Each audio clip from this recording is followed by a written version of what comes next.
Alright, now we're going to talk about intercepts. So intercepts are something, again, that you've been dealing with for a long time.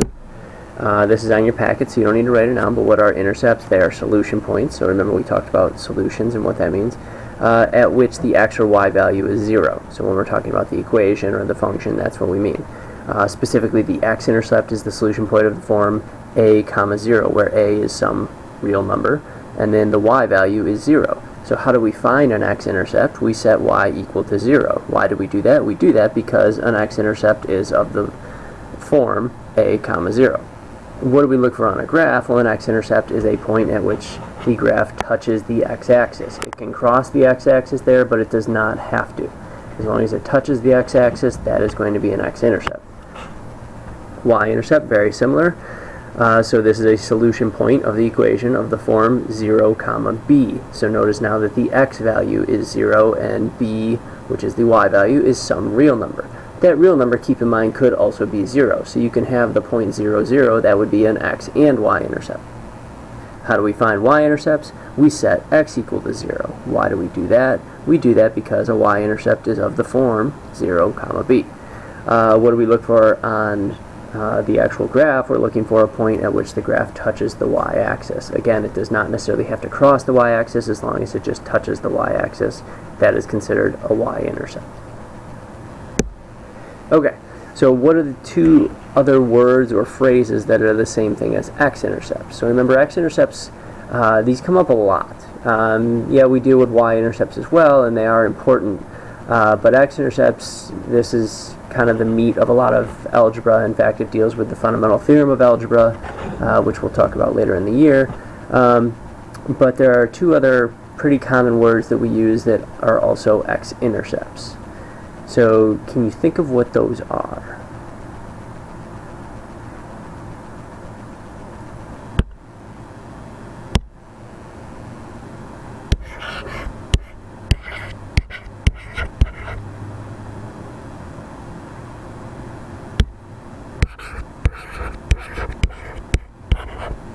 Very good. Zeros and roots. Now, keep in mind, when we're talking about x-intercepts, we're talking about real numbers.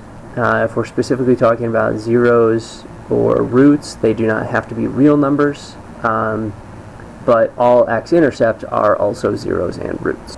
Okay, so now I want you to think about what is the least amount of x-intercepts a graph can have. And then I want you to draw an example of this. There are many correct answers for what your graph could look like. There is only one correct answer for the least amount of x-intercepts a graph can have. And at the same time, I also want you to think about the largest amount of x-intercepts a graph can have. So write down a number and draw an example of this. Again, there are multiple correct answers for the picture. There is only one correct answer for the largest amount that a graph can have. So I want you to pause the video, answer those two questions, unpause it when you want to check your answers. Okay, so the least amount of x-intercepts that a graph or an equation can have is none. So I drew 3 examples of that. There are other correct examples. If you have something that looks different, you're not sure if it's right or not, just ask your teacher in class. The largest amount of x-intercepts that a graph can have is going to be an infinite amount. So I drew 2 examples here. One of them is very simple. It's just a horizontal line where the line is the x-axis. Here I drew what is probably some sort of trig function, which you may or may not be familiar with yet, but basically a wave curve where it's just going to keep going back and forth forever, and it's going to have an infinite amount of x-intercepts. Again, these are just 2 examples. There are other correct examples. If you're not sure if yours is right, then check with your teacher in class. Alright, now same thing, but let's talk about y-intercepts. So I want you to figure out what is the least amount of y-intercepts a graph can have.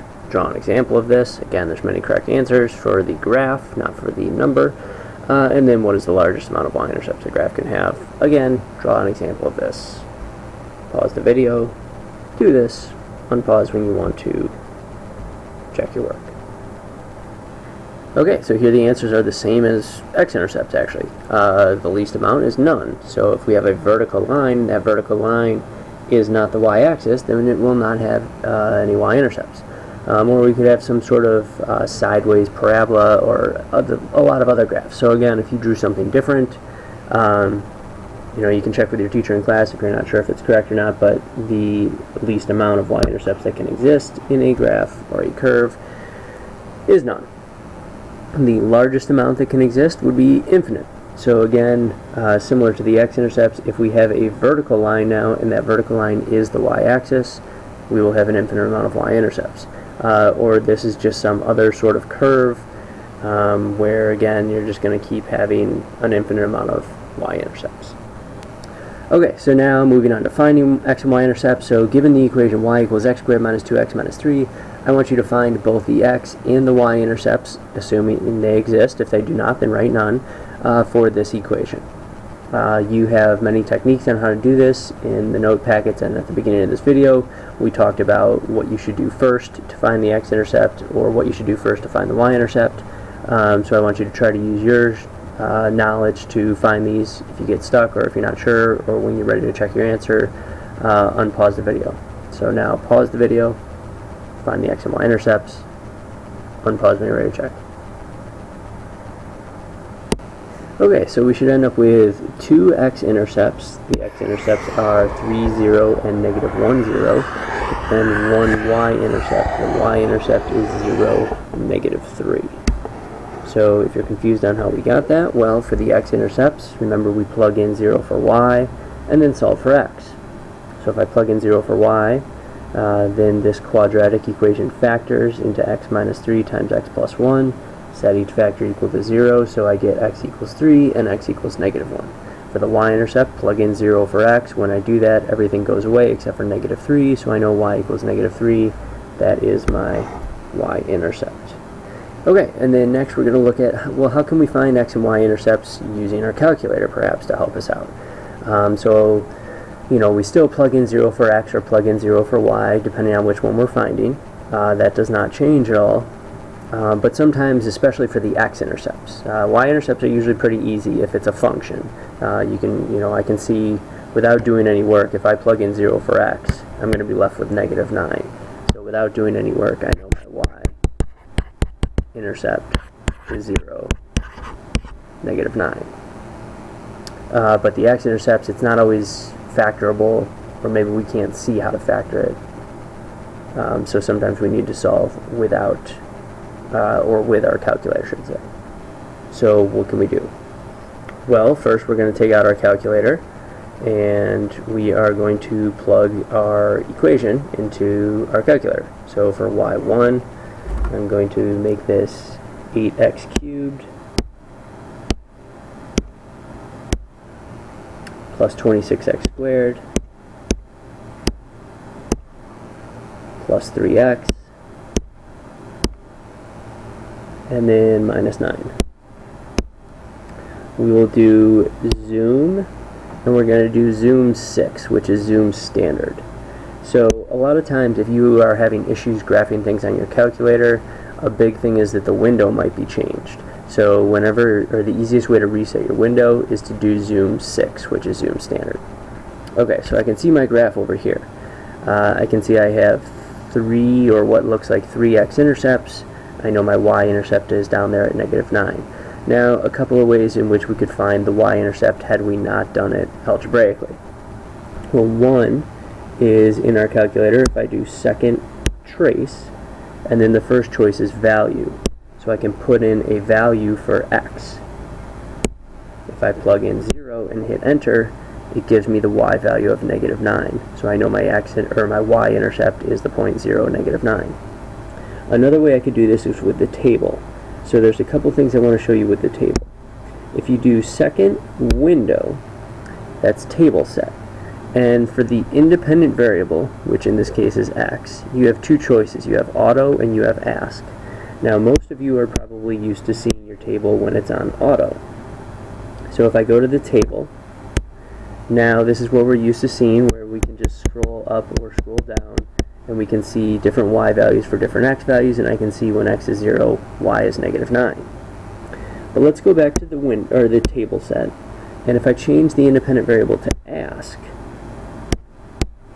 now what this allows me to do is, now if I go to my table, the table's blank, but I can type in x values. So if I type in 0, I can see I get negative 9. I can type in 1.1, and I can see I get 36.408. Now that doesn't really help me out in this case, but sometimes you don't want to rely on just consistent or constant intervals in your table, so it's nice to be able to type values in. Alright, so that's our y-intercept. How do we find the x-intercept? Well, the x-intercepts, if you found them, you could look in your table, but again, you would kind of have to get lucky. So how else can we do this? Well, we can do second trace, and remember we talked about that x-intercepts are also called zeros and roots, and so the second choice here is 0. So if I hit enter, now it's going to ask me for a left bound, a right bound, and a guess. So what I have to do is I have to make a conscious decision about which x-intercept I want to find. So I'm going to choose to find this x-intercept first. Now it looks like it's at probably -3. Maybe it is, maybe it isn't. But what I want to do for a left bound is I want to pick an x value that I know for sure is to the left of this. There's two ways I can do this. I can either type in an x value, so I'm going to type in -4 and then hit enter, or I could have used my left and right arrows to move the cursor so that I know it's to the left of that point. Now you'll notice as soon as I type in -4 and hit enter, it puts this triangle up here. That shows me that that's my left bound. Now I want to pick a right bound. For the right bound, I want to pick an x value that I know for sure is to the right of this point, or what this appears to be as an x-intercept, but not to the right of any of the other x-intercepts. So I want to basically isolate this one x-intercept. So I'm going to choose -2. Hit enter. So there I can see my right bound. And I can see that my intercept is between those two bounds. So now the guess doesn't matter. So I hit enter, and I get an x-intercept of -3. So now I can come back over here, and I know I have an x-intercept of -3, 0. Now we want to go back and find the other two on our calculator again, though. So I'm going to follow the same process. I'm going to hit second trace, and I'm going to do 0. And so now I'm going to focus on this x-intercept here. So what is an x value that I know for sure is to the left of that, but not to the left of the one that I already found? Well, I know -2 is in between them, so I hit -2. Now I want to pick a right bound. What is something that is to the right of the x-intercept here that I want to look at, but not to the right of the other one? Well, it looks like 0 is in between them. So I'm going to hit 0, enter. So now here again I can see my left bound and my right bound, and my intercept is in between there. So the guess is not going to matter, so I can just hit enter again. And I get an x-intercept of -0.75, 0. So I also know I have -3/4, 0. And then let's go back and find the last one. So we will do second trace, 0. Now, since I'm focusing on this one here to the right, I want to pick a left bound that I know is to the left of it, but not to the left of either of the other x-intercepts. So I'm going to use my previous value that I know is in between these, and that is 0. So I hit 0 for my left bound. Now my right bound, I want to pick something that I know for sure is to the right of this. It looks like 1, 2 would work as well. I'm going to do 2, hit enter. I can see my left bound triangle and my right bound triangle here, showing me that my intercept is in between them. So now if I hit guess, I end up with 0.50.